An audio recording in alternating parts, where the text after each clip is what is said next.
你打开你的手机，世界似乎在着火，冲突、分裂、不确定性，每一个新通知都是一场新的火灾。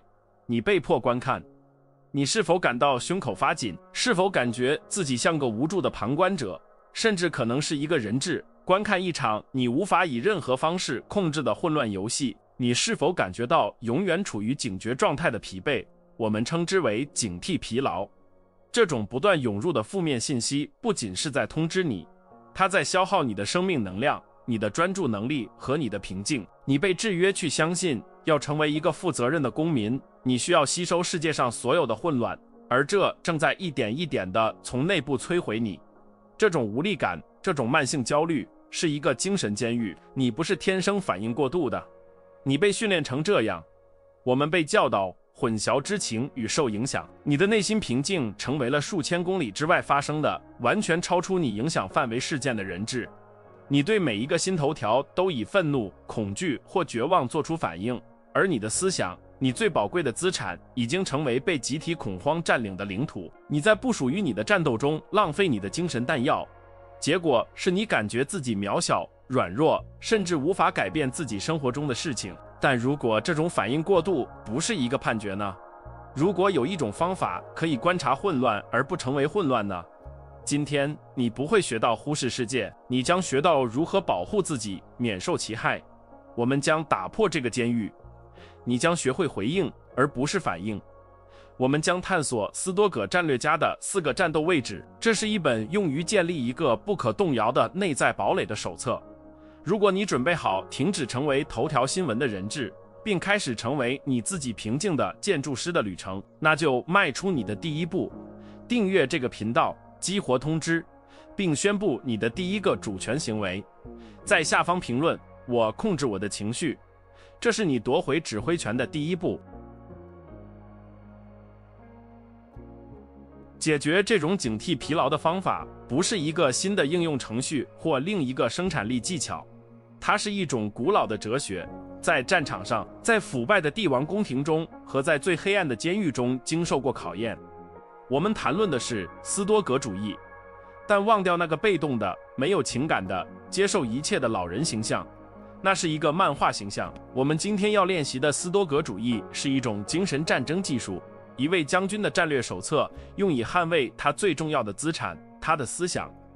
这是一位百夫长在混乱战斗中的纪律，他不否认危险，他不假装剑没有在飞，他只是专注于他的长矛、他的盾牌和他身边的人。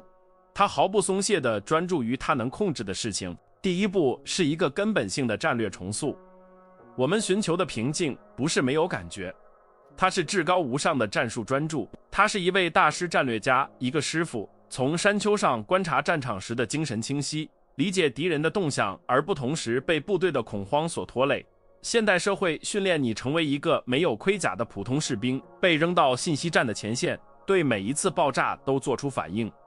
斯多葛主义授予你将军的军衔，它训练你登上瞭望塔，观察模式，并做出深思熟虑的决定。你的思想不再是被占领的领土，而是成为你的指挥所。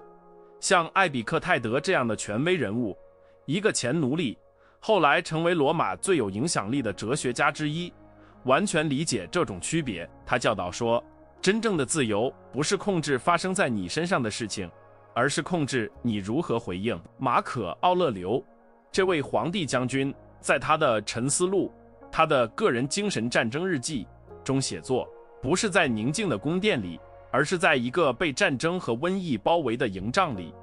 他用这些原则来统治世界上最大的帝国，而没有失去自己的灵魂。他们不是学者，他们是竞技场上的人，而他们的工具与你今天将用来驾驭现代混乱并建立你的内在堡垒的工具是相同的。让我们来到第一个战斗位置，所有斯多葛战略的基础。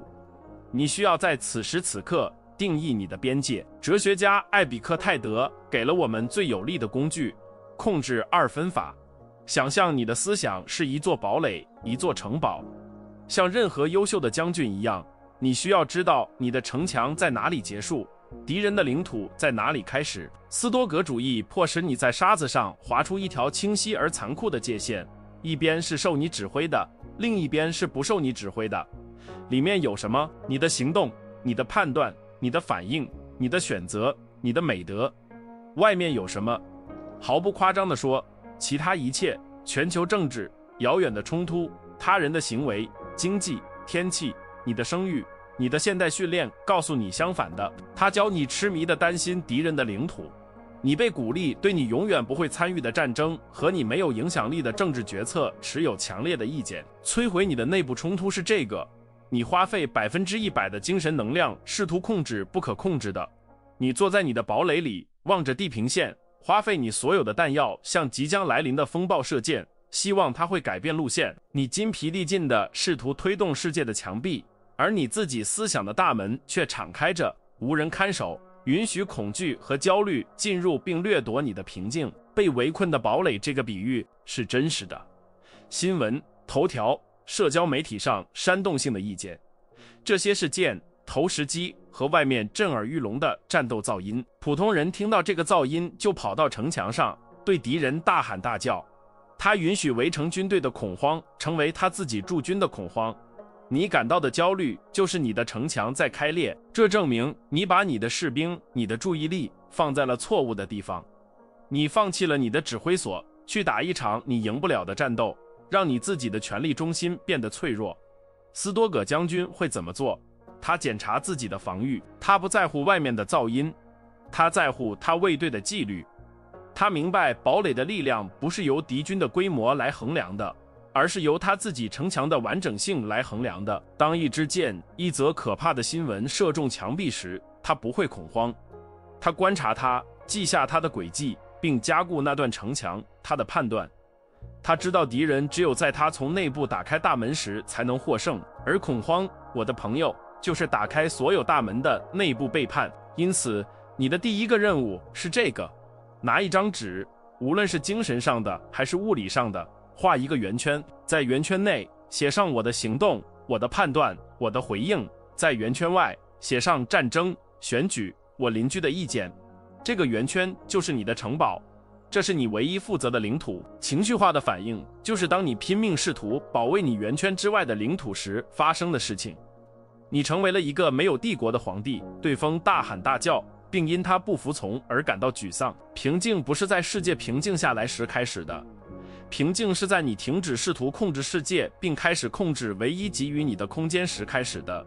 刺激和你的回应之间的空间。每当你发现自己对一个头条新闻感到焦虑时，问问自己，这在我的城墙内还是外？如果它在外面，你唯一的功能就是观察它，正确的判断它。我们接下来会看到，然后回到你的岗位。这不是关于冷漠，这是关于战略性的资源分配。你的精力是你最宝贵的资源，停止把它交给敌人。你被训练去相信，关心意味着受苦。如果你不为全球冲突感到焦虑，你就是个坏人。斯多葛主义提供了一个激进的重塑：你的痛苦对任何人都没有帮助，你的焦虑阻止不了一颗子弹，你的恐慌喂不饱一个饥饿的孩子。你过度反应唯一能做的事就是给世界增加更多的混乱。你的责任不是把世界的重量扛在肩上，而是保持你自己的指挥所秩序井然，这样你才能在你确实控制的那个小空间里有德性的行动。内部冲突的出现是因为我们被教导我们对一切的看法都很重要。斯多葛主义教导说，你对你无法控制的事情的看法是无关紧要的，重要的是你对这个看法的赞同。你可以观察冲突并想，这很可悲，而不需要想我的生活被毁了或世界末日到了。前者是一个观察，后者是一个内部崩溃。你混淆了认识到火灾和让自己被它烧伤。战略家知道其中的区别，他认识到火灾，并且他不是跳进去，而是检查自己堡垒的供水。把新闻的混乱想象成一个暴风雨的海洋，普通人试图平息海浪，他对海洋大喊，他诅咒风暴，他试图用尽全力逆风划船，不可避免的，他的小船翻了，他淹没在焦虑和疲惫中，他责怪海洋是海洋。而斯多葛主义者另一方面接受海洋的本性，他知道他无法控制风暴，那么他做什么呢？他停止逆风划船，专注于修理自己的船。他系紧帆，他舀出进来的水，他检查他的舵。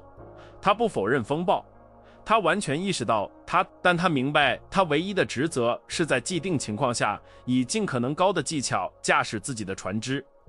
这就是控制二分法在起作用。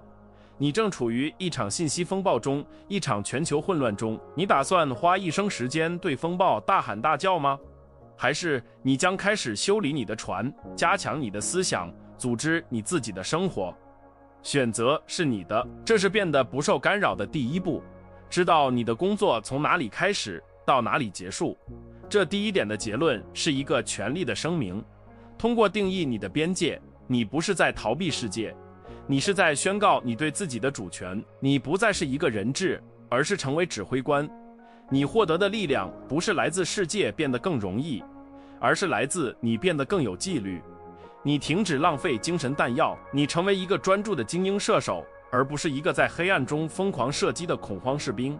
你明白，你对世界和平的最大贡献是培养你自己的内心平静。因此，第一个实践练习是信息斋戒，不是为了变得无知，而是为了变得有选择性。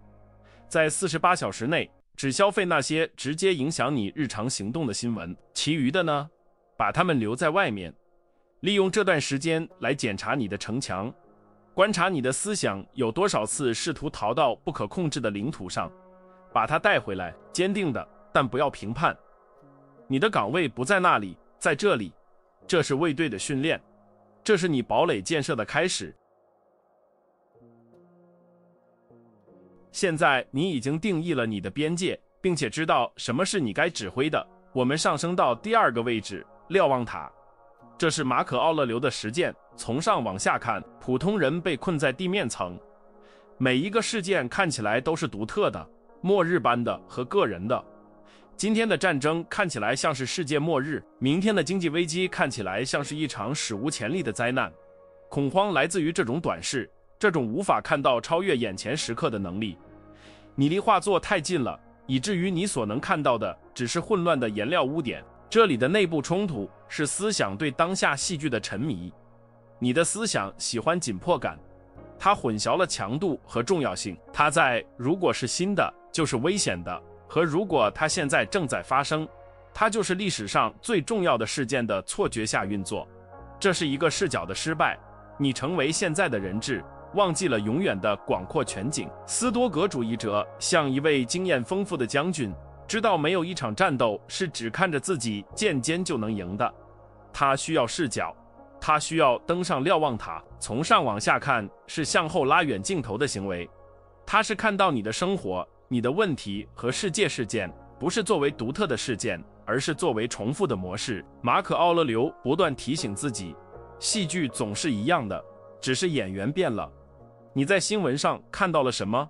政治冲突、腐败、贪婪，为领土而战，这不新鲜。这是人类历史在其无休止的循环中，你所感受到的恐惧、愤怒、困惑也不新鲜。在你之前有人感受过，在你离开后也会有人感受到。这种视角不会让你变得愤世嫉俗，它让你平静，它消除了恐慌。你不再把世界看作一个末日，而是开始把它看作一个复杂的系统，通常是悲剧性的，但是循环的。你意识到帝国兴衰，危机来来去去，人性保持着惊人的一致性。通过登上瞭望塔，你提升到信息迷雾之上，你不再是戏剧中恐慌的参与者，而是成为一个战略观察者。你看到了模式，而看到模式是智慧的开始。让我们用这个前提的比喻，你正在观看世界政治冲突，这就像在一个遥远的山谷里观察两支大军之间的战争，而你安全地待在一个高山的顶上。在下面，战斗中是混乱、血腥和恐慌，士兵们只看到他们面前的长矛，但是你从你的观察哨看到了一切。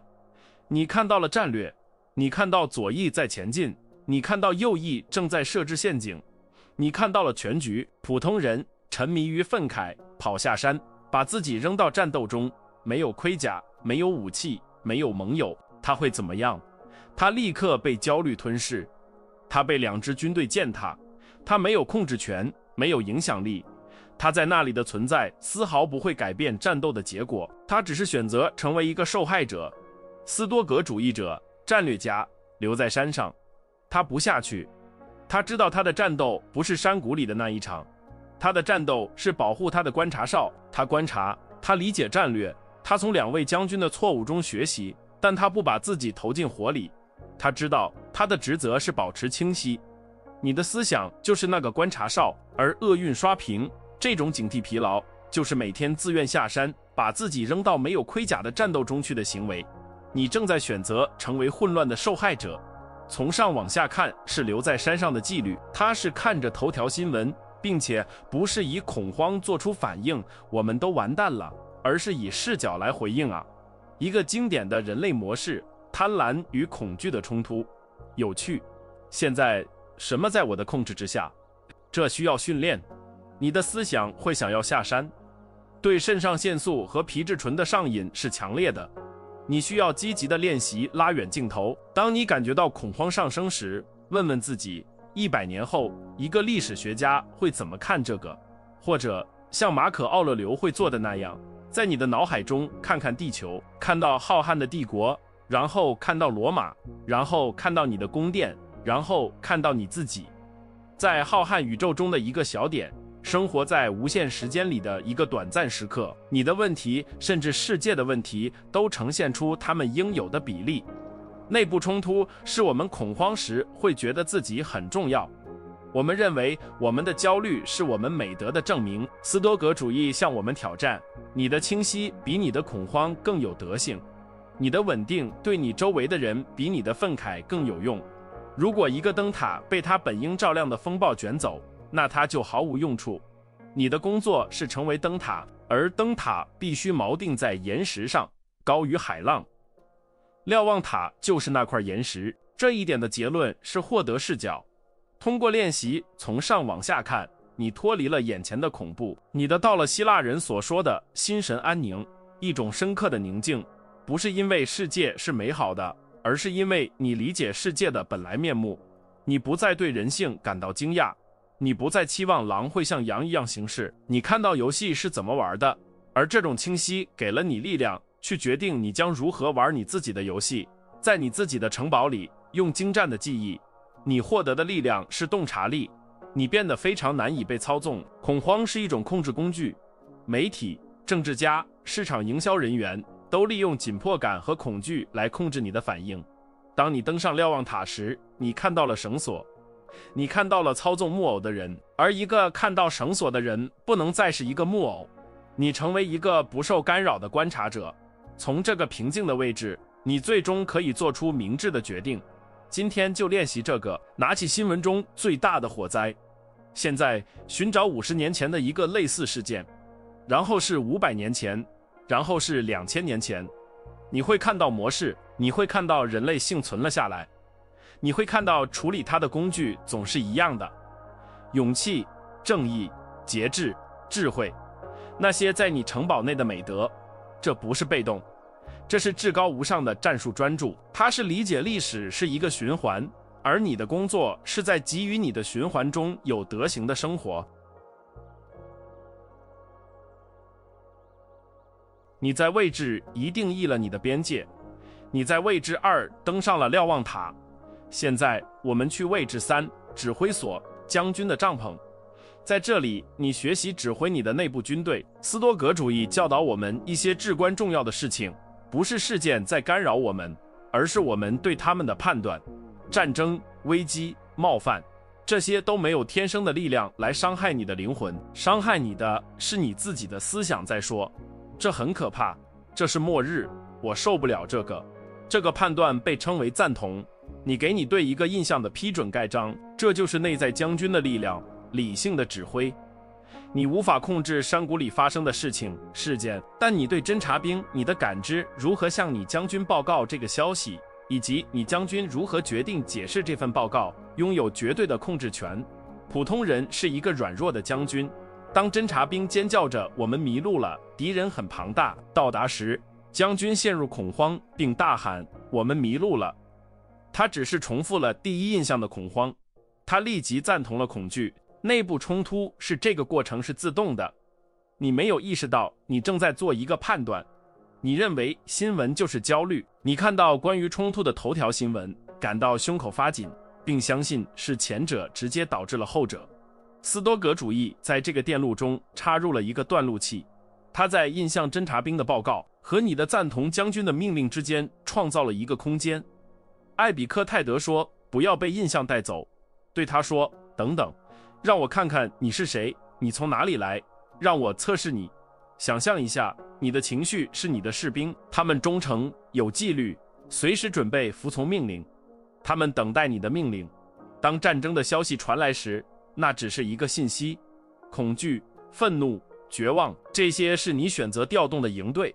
如果你，将军，判断这对我来说是一个生存威胁，现在你下达命令，恐慌的营队前进，让你的系统充满皮质醇，你的堡垒陷入混乱，你的士兵情绪现在正在对抗你，而不是为你基于你草率下达的命令。斯多葛将军是不同的。侦察兵跑进来，尖叫着，敌人在门口，我们迷路了。将军保持冷静，他看着侦察兵说，你报告了你所见的，敌人在门口，这是一个事实。我们迷路了，是你的判断，而且是一个不正确的判断。回到你的岗位上去，将军，然后转向他的士兵们，下达正确的命令。敌人在门口，位置1，保卫城墙；位置2，保持冷静；位置3，专注。他下达了理性的命令，而不是恐慌的命令。你的情绪是你的士兵，他们听从你的命令，也就是你的判断，下达正确的命令。当你因为一则新闻而感到焦虑上升时，那是侦察兵在尖叫。停下来，呼吸，创造空间，对印象说，等等。现在测试它。新闻说10000公里外的一场冲突加剧了，这是一个事实。印象说，这意味着我的生命处于危险之中，世界将要终结，这是一个判断。你是将军，你赞同这个判断还是拒绝它？你可以拒绝它，并用一个更强大的基于理性的判断来取代它。一个像这样的判断，这是可悲的，并且超出了我的控制范围。在我的控制范围内的是我的回应。我的判断是，恐慌对我也对其他任何人都没有好处。我的判断是专注于我的工作、我的家庭和我的美德。你刚刚给你的内部军队下达了一个冷静的命令，你会看到几乎是立刻，你的士兵、你的情绪回到了他们的岗位上，恐慌退去，秩序得以恢复。你在这里获得的力量是情绪的自由。你最终明白，没有人让你感到愤怒，没有新闻让你变得焦虑。你选择了赞同导致那种情绪的印象，这是一个可怕的责任，因为它剥夺了你所有的借口，但它就是自由的定义。你是你灵魂的指挥官，你不再需要成为软弱将军、其他人或恐慌侦察兵你的第一印象的奴隶。你可以作为一个意志的行为，决定不受干扰。这就是不受干扰的观察者的本质。他不是一个没有感觉的人，他是一个不赞同破坏性感觉的人。他感觉到印象的第一波浪潮，恐惧的寒冷，愤怒的热量，但他没有被它卷走。他观察它，测试它。如果他不服务于理性，就让它过去。他是他判断的主人。他知道在事件和他的回应之间存在一个领域，在那个领域里，他是绝对的主权者。你面临的冲突是你沉迷于自己的负面判断。你喜欢愤慨的肾上腺素，感觉就像你在做什么。斯多葛主义要求你用理性、那冷酷、平静和有纪律的力量来交换反应过度那热烈、混乱的快感。这是一个在战斗中尖叫的士兵和一个在地图上移动棋子的将军之间的区别。将军没有时间恐慌，他有一个策略要执行。他的策略是有德性的生活。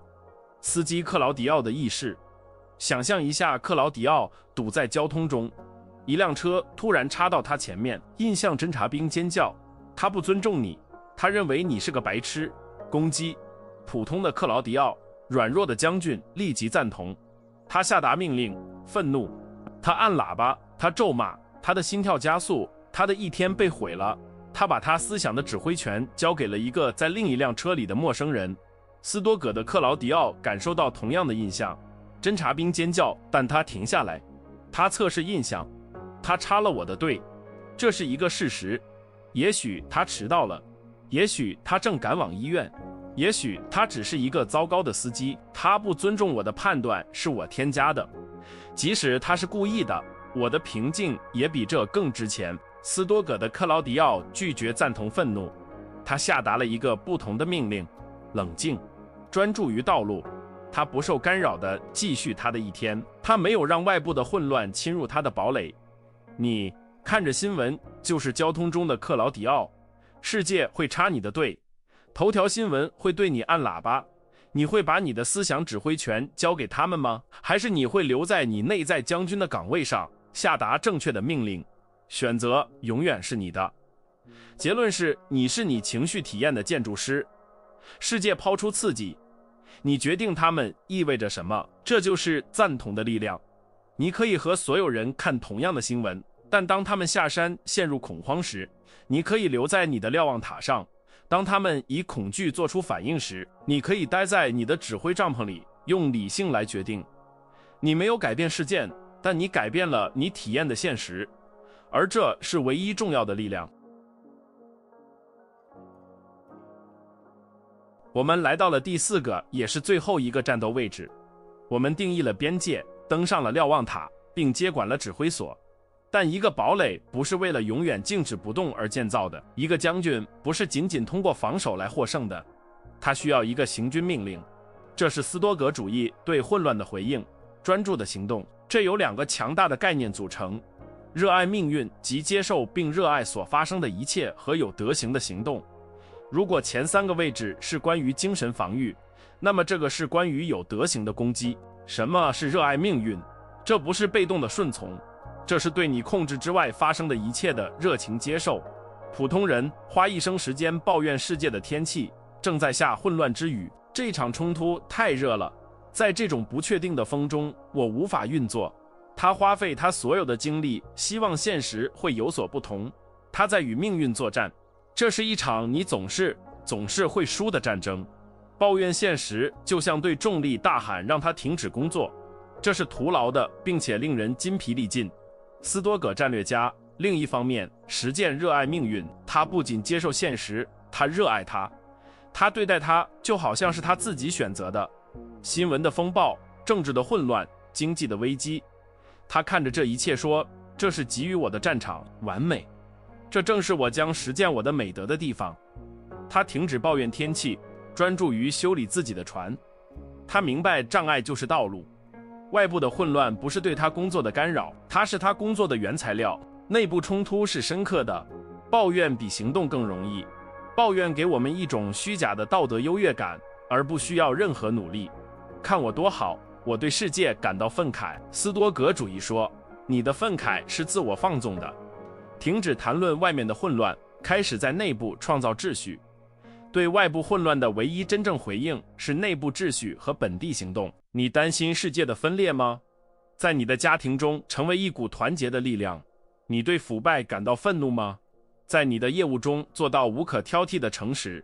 这就是有德性的行动。你拿走了所有你过去常常浪费在无法控制的事情上的精神力量。位置1，获得了关于什么真正重要的视角。位置2，并掌控了你的情绪。位置3，现在你有一个巨大的能量储备。位置4是你引导这股能量的地方，你把它以全部力量引导向你那个小的控制圈。你停止试图拯救世界，专注于做一个好父亲，一个好专业人士，一个好邻居，一个好人。再次思考暴风雨中船的比喻。抱怨是诅咒海浪，热爱命运是说，一场风暴，多么好的机会来测试我的航海技术。而有德行的行动是，事实上，航行的行为，检查舵，调整帆，照顾你的船员，你的家人，你的团队。讽刺的是，通过毫不松懈地专注于你自己的船，你成为了船队中最稳定的船只。你成为了其他那些在恐慌中沉默的人可以用来作为参照的船。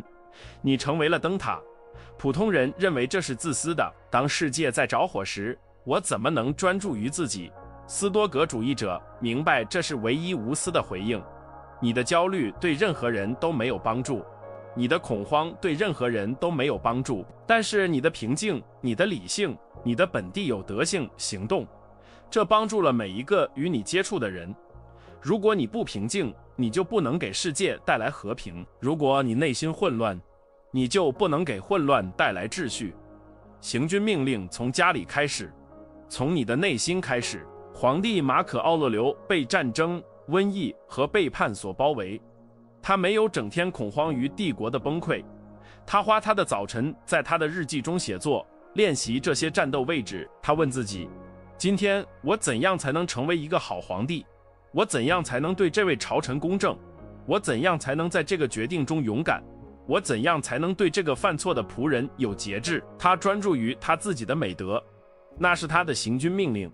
这就是为什么2000年后世界仍然在阅读他的话，而不是他那些恐慌的诋毁者的话。结论是一个行动的呼吁，停止成为你生活的评论员，停止成为世界混乱的焦虑旁观者。你是一个士兵，你有一个岗位，你有一个职责，你的职责就在你面前，这是你的工作，这是在你面前的人，这是你在下1分钟需要做出的选择。斯多葛主义不是一种扶手椅哲学，它是一种战场哲学，它是一本行动手册。外面的混乱只是背景，真正的战斗是内部的。你从这第4个位置获得的力量是目的。你停止在信息的海洋中漫无目的的漂浮，开始有一个明确的目的地。现在有德行的生活，你成为一个内在战略家，一个不受干扰的观察者。你达到了心神安宁、宁静，不是因为世界变好了，或者因为新闻变得更快乐了，你达到它是因为你变得不受干扰了。你成为了堡垒，你是在决定性战斗前夜安然入睡的将军，因为他知道他已经做了他控制范围内的一切。因此你今天的行军命令很简单，找出你生活中因为太忙于担心世界而被你忽视的一件事，可能是你的健康，可能是一个项目，可能是一段关系。现在把你今天本会花在愤慨和焦虑上的所有能量，以全部的专注投入到那一件事情上，修理你的船，这是唯一的道路。这是一位百夫长的纪律，这是一位皇帝的智慧，这是你的胜利。这就是旅程。你开始这个视频时是头条新闻的人质，一个无助的旁观者，感觉到自己的内心平静随着每一个新通知而被掠夺。你被现代社会训练去反应，去把你的焦虑与美德混淆。现在你有了战略手册，你学会了斯多葛战略家的4个战斗位置，你定义了你的边界，登上了瞭望塔，接管了你内在将军的指挥，并收到了你的行军命令。你现在明确无误地理解，你的思想不是他人混乱的游乐场，而是一个必须被严格捍卫的主权城堡。外面的世界不会变得更安静，冲突不会神奇地停止，风暴将继续。你唯一能指挥的也是强大的，变量是你的回应，混乱不会停止。真正的问题是，你什么时候会停止允许它入侵？日常的战斗不是为了你的时间或你的注意力，它是为了你的精神主权。如果你真正致力于建立你的内在堡垒，永久地体现不受干扰的观察者的原型，那么你的训练不会在这里结束，它只是开始。每一天做出你的公开承诺，这是你的第1个有意识的防卫行为。我要你在评论中宣布，像一个誓言，我的思想是我的城堡。而且如果你已经到达了这个视频的最后这一点，你已经证明了一种罕见的纪律。